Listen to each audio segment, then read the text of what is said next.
예수님 오늘은 어디 계세요? 윤영란 일마수녀님 오셨습니다. 수녀님 안녕하세요. 안녕하세요. 샬롬. 샬롬 수녀님.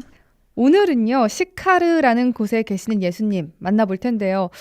사실 조금은 생소한 지역이기도 해요. 이곳은 어떤 곳인지, 예수님께서 이곳에서 어떤 활동을 하셨는지 오늘 자세히 알아보겠습니다. 오늘 수업 들어가기 전에 읽어보라고 내주신 숙제가 있었어요. 요한복음 4장 1절에서부터 42절까지였는데요. 다 읽어보셨으리라 라는 생각 들고요. 오늘 수녀님과 함께 시카르로 떠나볼까요? 오늘 예수님께서는 경계선을 넘어 유다인이라면 그 누구도 함께하지 않는 사마리아에 찾아가십니다. 지난 시간에 말씀드린 것처럼 유다인과 사마리아인들은 서로 앙숙 관계로 서로를 철저히 멸시하고 특히 유다인들은 사마리아를 저주받는 땅이다 라고 말씀드린 거 기억나시나요? 그럼요. 훌륭해요. 자, 그런데 왜 예수님께서는 사마리아로 가셨을까? 왜 예수님께서는 사마리아로 가셨을까? 한번 생각해 볼 수 있습니다. 오늘 예수님께서는 반드시 사마리아를 가로질러 가셔야만 하셨습니다. 왜일까요? 그것은 바로 하느님의 뜻입니다. 하느님의 뜻이시기 때문입니다. 예수님은 사마리아 여인과 사마리아인들의 영혼을 구하는 것이 하느님의 뜻이었고 그 뜻을 실행하는 것이 바로 당신의 사명이었기 때문입니다. 예수님께서는 사마리아에서 만나야 할 영혼들이 있음을 알고 계셨던 거죠. 예수님은 오랫동안 차별받고 소외당하고 살아온 사마리아인들에게 생명의 복음을 전해야 함을 알고 계셨던 것입니다. 예수님이 아니고서는 결코 일어설 수 없는 여인, 예수님이 아니고서는 절대 일어설 수 없는 사마리아 사람들, 절망 속에 살아가는 사마리아 여인에게 생명의 복음을 반드시 전해 주어야 했습니다. 예수님이 시카르에 있는 야곱의 우물가에 도착한 거 우리가 성경을 보면 이렇게 기억날 겁니다. 네. 그 시간이 정오 무렵이었습니다. 얼마나 더웠을까 우리는 생각해 볼 수 있어요. 네. 예수님께서는 목마른 영혼들을 찾아서 그 뜨거운 태양을 받으면서 오전 내내 걸어 오셨습니다. 그것도 먼지가 있는 그 길을 발이 부르트도록 걸어 오셨기 때문에 어떻게 됐을까요? 몹시 피곤한 그 상태였습니다. 그래서 우물가가 있는데 그게 어떻게 앉았을까요? 털썩 이렇게 주저앉았습니다. 네. 우리는 예수님을 한번 이렇게 상상해 볼 수 있습니다. 삶에 지친 우리도 그분 옆에 이렇게 털썩 주저앉아서 함께 대화를 나눌 수 있다는 것. 참 아름다운 장면이 아닐까 그 생각이 듭니다. 그래서 예수님께서 내 말을 들어주고 나도 예수님의 말씀을 들어보면서 이게 바로 기도의 한 장면이 아닐까 하는 생각도 들었습니다. 예수님께서는 이제 유다인들의 그 편협한 관습을 완전히 이렇게 깨십니다. 예수님께서는 사마리아 여인에게 당신 먼저 마실 수 있는 그 무엇인가를 청하죠. 네. 예수님께서 먼저 이렇게 청하시면서 예수님과 사마리아 여인 사이에 대화를 이끌어 내십니다. 예수님께서는 상대방의 눈높이를 너무나도 잘 맞추시는 그 분이시라는 것을 우리는 여기에서 볼 수 있습니다. 사마리아 여인이 지쳐 있습니다. 또 삶의 무게를 잔뜩 이렇게 짊어지고 있는 그 상태에 걸맞게 예수님께서는 어떠한 격식도 차리지 않고 당신 옆에 앉아 있을 수 있도록 예수님 스스로가 지친 모습, 그 상태로 그 여인에게 나타나는 거죠. 우리도 그분 옆에 이렇게 앉아 있을 수 있는 그 삶의 여유가 있었으면 좋겠습니다. 네. 한번 생각해 보세요. 예수님 너무 멋진 분이시죠. 그렇죠? 네, 사마리아 여인의 눈높이를 이렇게 맞춰주시고요. 그렇죠. 사마리아 여인이 이제 예수님께서 물을 청하니까 이렇게 얘기합니다. 당신은 어떻게 유다 사람이면서 사마리아 여인인 저에게 물을 청하십니까? 이렇게 물어요. 이 물음은 여자가 어떻게 남자에게, 더구나 유다 남자가 어떻게 사마리아 여자인 나에게 물을 청할 수 있단 말입니까? 이런 뜻을 내포하고 있죠. 네. 왜 그렇게 했을까? 우리가 한번 이렇게 보도록 하겠습니다. 첫 번째는 그 당시 풍습을 우리가 조금 알고 있는 게 좋습니다. 고대 팔레스티나인들은 옛날부터 우리나라처럼 남녀 칠세 뭐죠? 부동석이라고 부동석. 하잖아요. 그렇죠? 네. 그래서 남자들은 여자들과 어울리지 않습니다. 앞에서 말씀드린 것처럼 모르는 여자와 인사를 나누거나 대화하는 것이 어떻게 돼 있어요? 금지되어 있습니다. 네.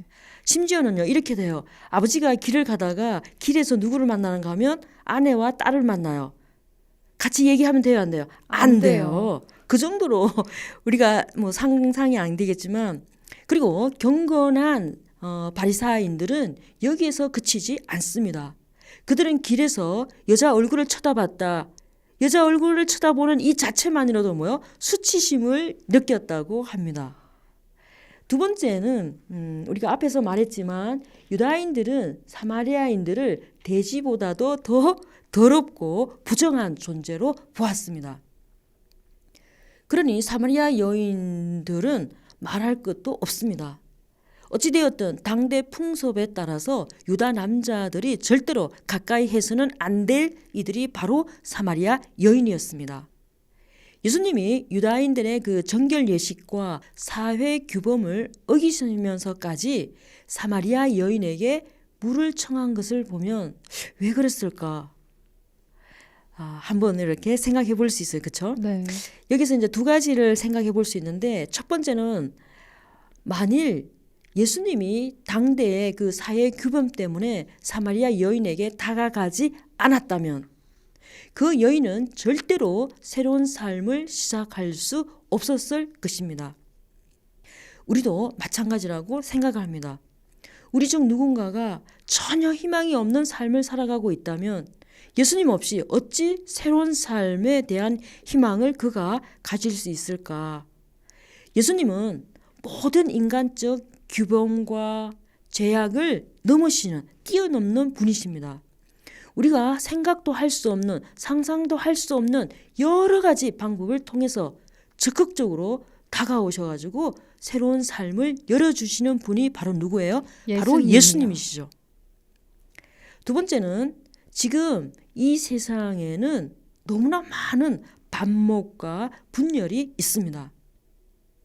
종교 간의 갈등, 인간 간의 갈등, 다수민족과 소수민족 사이의 갈등, 수많은 갈등들이 우리 주변에 있습니다. 심지어는 남녀차별로 인한 갈등도 존재하죠. 네. 가족들 안에서도 크고 작은 그 갈등과 분열이 있어요. 이러한 것들은 분명히 예수님의 뜻이 아닙니다. 모두 인간들이 마련한 그 장벽일 뿐이에요. 예수님은 남녀 유별이라는 그런 간섭이나 유다인이나 사마리아인들 사이에 그 해묵은 앙숙 관계에 대해서는 전혀 언급하지 않습니다. 예수님께서는 지금 사마리아 여인의 구원, 우리의 구원만이 중요할 뿐입니다. 예수님께서 주시는 생명의 물, 생명수란 저수지에 이렇게 잠겨있는 것이 아니라 솟아오르는 것, 솟아오르고 있는 그거를 갖다가 얘기하는 거죠. 샘물을 뜻합니다. 네. 요한복음 4장 14절에 보면 내가 주는 물을 마시는 사람은 영원히 목마르지 않을 것입니다. 있어요. 예수님의 이 말씀은 오직 물로서만 해소시킬 수 있는 본질적인 것을 완성하시는 것이죠. 그렇다면 예수님께서 주시는 물은 어떤 물일까? 그것은 바로 성령을 가리킵니다. 우리는 그분이 주시는 성령과 그분이 주시는 그 가르침, 말씀을 받아들인다면 다시는 목마르지 않고 살 수 있습니다. 우리 자신들은 물론이고 주위를 보면 수많은 그리스도인들의 삶에서 갈증을 느끼게 하고 비겁하게 살아가는 모습들을 발견합니다. 왜일까요? 하나는 우리가 위로부터 거듭난 그 존재로서 더 이상 육의 자녀가 아닌데도 계속해서 육의 자녀로 살아가기 때문에 그 목마름이 가시지 않는다는 겁니다. 우리가 하나님의 자녀이기 때문에 하나님을 바라보면서 하나님에 향하여 이렇게 살아가기를 원하지만 우리 인간들은 하나님을 등집니다. 하나님을 보고 싶지 않습니다. 그러니 계속적으로 하나님을 섬김에도 불구하고 갈증을 느끼는 것은 당연하다고 생각이 듭니다. 우리가 예수님께서 주시는 생수, 곧 성령의 인도와 예수님의 가르침에 순종하며 살지 않기 때문이죠. 성령께 우리의 행동에 씨앗을 뿌리기보다는 육의 욕망에 우리의 행동에 씨앗을 뿌리면서 욕심과 집착을 하면서 죄스러운 생활을 계속하기 때문입니다.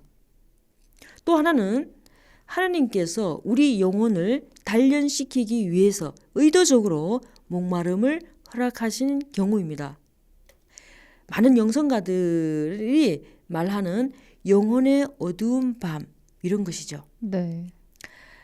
선생님, 그 물을 저에게 주십시오. 그러면 제가 목마르지 않고 또 물을 기르러 이리 나오지 않아도 되겠습니다. 이게 사마리아 여인이 예수님께 하신 말씀입니다. 네. 사마리아 여인, 여기서 사마리아 여인은 우리 모두를 가리킵니다. 우리 모두의 육신의 목마름, 인간관계에서 오는 목마름, 영혼과 관련된 영적 목마름을 느끼며 살아갑니다. 우리도 사마리아 여인처럼 육신의 목마름을 아주 많이 느끼고 있죠. 네. 수많은 수많은 이가 치염난 속에서 실업자가 되지 않기 위해서 구조조정에서 밀려나지 않기 위해서 가슴을 졸이면서 살아가고 있습니다. 또한 비정규직, 가정폭력과 파괴, 이혼, 낙태, 자녀들의 문제, 노인들의 문제 등 또한 사마리아 여인처럼 정신적으로도 목마름을 가지고 있습니다.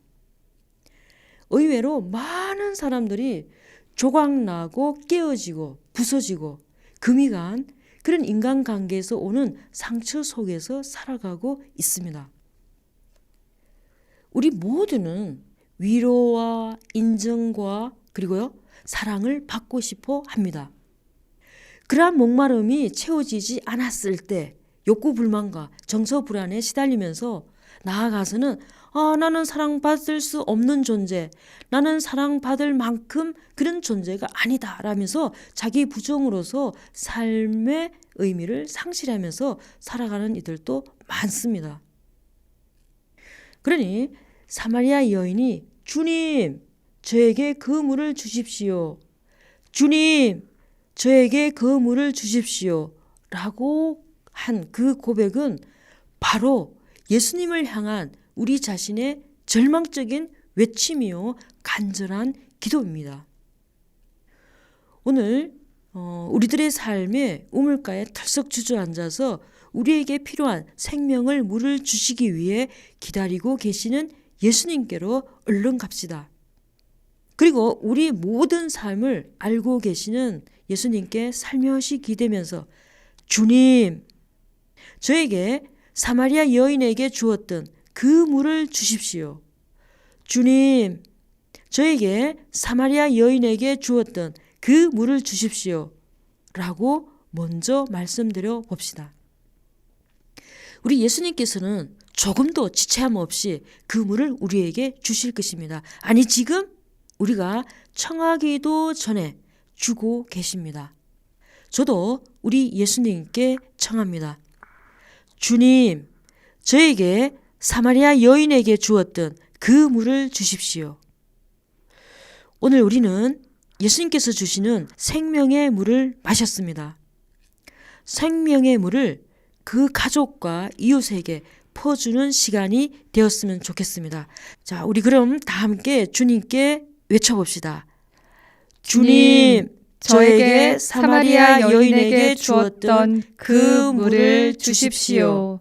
주님, 저에게 사마리아 여인에게 주었던 그 물을 주십시오. 네, 오늘 사마리아에서 예수님을 만나봤는데요. 우리 모두가 사마리아 여인이라는 점, 우리 오늘은 삶의 우물가에 털썩 주저앉아서요. 이렇게 청해보면 좋겠어요. 주님, 저에게 그 물을 주십시오 라고 청하면서 생명의 물을 주십사 기도하고 청했으면 좋겠습니다. 그리고 또 그 물을 이웃과 가족들에게도 나눠줄 수 있는 시간들, 목마른 우리 이웃들에게 주님께서 주신 생명의 물을 잘 전달할 수 있도록 행동으로도 옮겨보면 좋겠네요. 수녀님, 다음 주에는 어디로 가서 예수님을 만나볼까요? 다음 주부터는 예수님께서 태어나고 죽으셨던 그 유다 땅으로 갈 것입니다. 다음 주를 기다리면서 어떡하죠? 이번 주에는 성경 읽기가 없습니다. 한 주 쉬세요. 어머, 수녀님 이런 적이 처음인 것 같은데요. 이번 주에는 숙제가 없습니다. 왜 숙제가 없는지 이유가 궁금해지기도 하는데요. 다음 주에는 어떤 내용으로 함께 해주실지 다음 주를 기다리면서 오늘은 여기서 인사 나눌게요. 수녀님 감사합니다. 감사합니다.